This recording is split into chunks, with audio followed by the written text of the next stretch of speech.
Hello po, ayan, merong padala ni mama from probinsya, sinilip ko po ay mangga, napakarami po. Hindi ko alam kung anong laman po itong isang karton, ayan, thank you so much ma sa padala mo.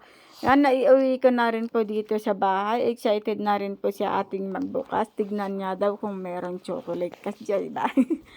Yan, sige buksan mo lang ate. Yan, naiayos ko na rin po itong mga mangga. Ganyan po daw pagkaayos patayo para hindi po daw madaling masira ba. Yan naman po ang tinuro sa akin. Yan, magsawa tayo ng mangga hanggat meron pa. Yan, ang dami pong blessings. Pagkatapos po akong nag-ayos, nagluto na rin po ako ng manok. Ito po ay uulamin ng mga anak ko. Yan, tinignan ko kung luto na, hindi pa. Sige, nilubog ko po sa mantika. Yan, antayin natin maluto. Ayan, luto na po. Tawagin ko na po yung mga anak ko. Yan, para kakain na po sila. Kasta ti si dada kakabsat. Nag-blend nakmatan iti juice ko. Ayan, ito po ay beetroot, luya, lemon, at saka apple. Ito po ay inumin ko maghapon.